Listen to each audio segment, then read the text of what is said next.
I own a jailbroken Switch, which means I was able to download the new Pokemon game and complete it before it even launched. Now I would like to point out that I have never beaten a Pokemon game before in my life. I was never interested in Pokemon games, but when I get the chance to beat a game before it even comes out, I feel like that's my obligation, you know? I should also point out that I did not pay a single dollar to play this game. With that being said, let's start reviewing this fucking video game. So let's start off with my main takeaway from this game, and that is that this is just Shin Megami Tensei 5, but for little children. You get put into a small open world, one of multiple, then you level up and collect Pokemon until you can fight the boss fight. Sounds a little bit like Shin Megami Tensei 5 without dungeons, but hey, that's just me. I don't really play a lot of turn-based combat RPGs, so maybe every single one is like this and I'm just stupid. But who cares, I'm gonna stop comparing it to Shin Megami Tensei 5 now.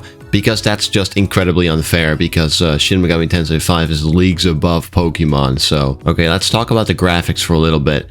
The graphics are, well, they're not...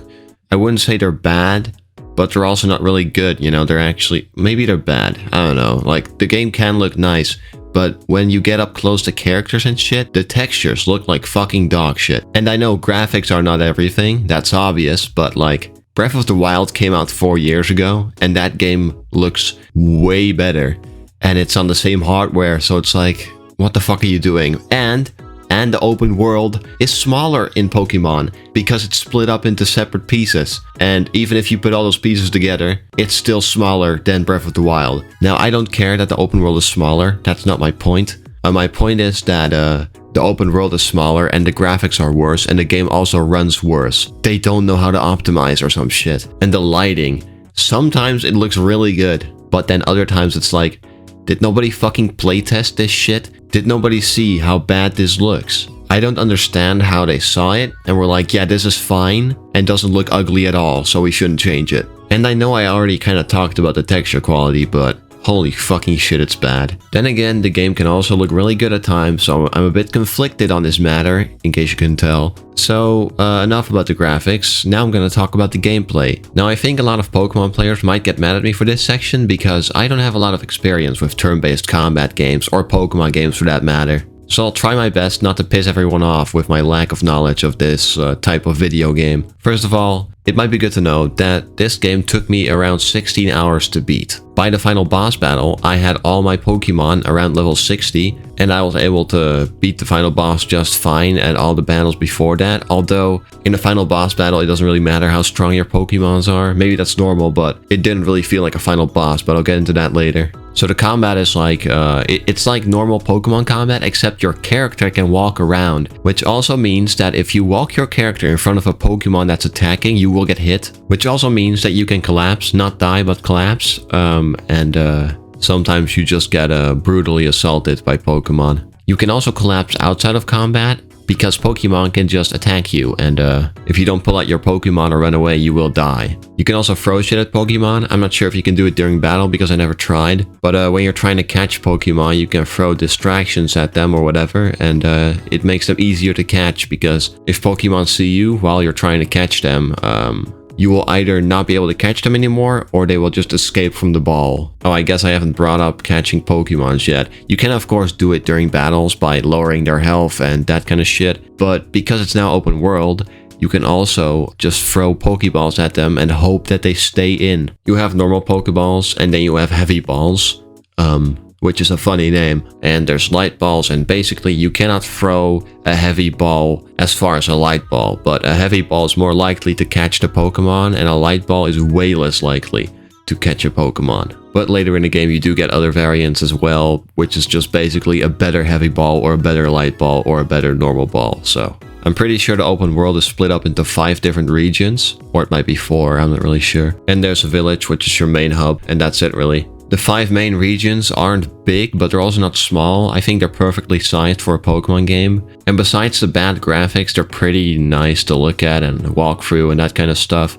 And they all are pretty much distinct, mostly. They're not as good as Shin Megami Tensei 5 worlds, but like I said, it's kind of unfair to compare those. Alright, reversal. So at first you can only walk, but as the game progresses you unlock new ways of traversal, which I will not spoil. Maybe they're in the trailers, but I don't watch the trailers, so whatever. I'd say most of them are pretty good, but the second one is fucking useless, except for side missions. I kinda wish the second one wasn't there, because it's just really boring. I'm not gonna go into it, but it's kinda lame, so you'll see. I'm gonna get into some spoilers at the end of the video, so I'm gonna save those for the end of the video. Talking about spoilers, the story. I'm not gonna spoil the story in this section. Well, actually, I'm gonna spoil the first 2 hours, because I just feel like talking about it. You are a person that fell out of the sky and you meet a professor and he's like, well, you gotta help me catch my Pokemon. And that's basically the tutorial. So after you've done that, he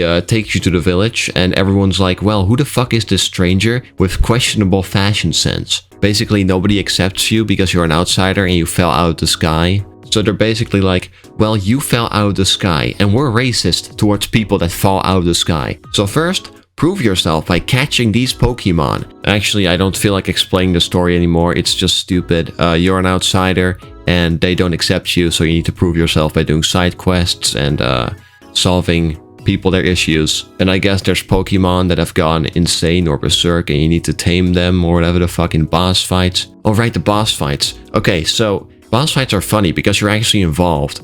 You run around dodging their attacks until the Pokemon gets tired, or I don't know, they just stop attacking you. And then you throw in a Pokemon and start a normal battle. And once that's done, you have to start throwing shit at them, which I will not name because it's a really tiny little spoiler. And you repeat that cycle until the boss fight is dead or defeated, whatever. You kill every single Pokemon, you stab them to death. That's the ending of the game. You kill every Pokemon. Another funny thing about the story is, for example, you need to climb a mountain. And a character's like, well, I cannot get up here. And neither can you. So you need a special Pokemon, which I do not have. So you need to go get it. So you get this rare Pokemon and then you get up on the mountain. And suddenly they're like, oh, hi, I'm on the mountain now, unexplained, but I'm here. It just doesn't really make sense that you need a special way to get around in these open worlds. But all the characters, they're like, well, technically, I cannot come up here. And I've told you that I cannot get up here. So you need to be the only one to get up here and I cannot follow you. And then when you're done, they're like, oh, well, I'm on the mountain now. Hello, it's relevant to the story now, so I'm here. Hi. And the entire game is full of shit like that. A lot of stuff just doesn't make sense. But hey, it's a fucking Pokemon game made for kids, so what am I even complaining about right now? And now I'm going to talk about spoilers. There's only one spoiler I'm going to talk about, and that's the final boss. If you don't want to hear it, then go away right now. Okay, thanks. So, in the final boss of a Pokemon game, you do not need Pokemon to beat the final boss. It's stupid. That's like the only spoiler. The game tells you beforehand, you need to be prepared to beat this final boss. Make sure your Pokemon are powerful. You fight the final boss, and your Pokemon are like not even necessary to kill the final boss. I did not get a prompt to send in my Pokemons once in the entire fucking final boss, and it took like 2 minutes to beat him too. I don't know, it was kind of weak, but, you know, it's fine. It's all fine. It's a Pokemon game made for little kids. It's not Shin Megami Tensei 5, right? No, it would never be. So, my conclusion. Is this game fun? Yes. Is it good? I don't really know. I don't know, maybe it's a good Pokemon game, but I don't think it's a good game, but it's still really fun, right? So it's kind of like, I don't know, I give it a 6 out of 10, because I did enjoy it, and I played for the entire thing without getting bored. And I think that's kind of important, but it's just lacking in a lot of ways. But, you know, I think Pokemon players might enjoy it, maybe. And you might also enjoy it if you enjoy Shin Megami Tensei 5 or Breath of the Wild. That's my review. Thanks for watching, and fuck off.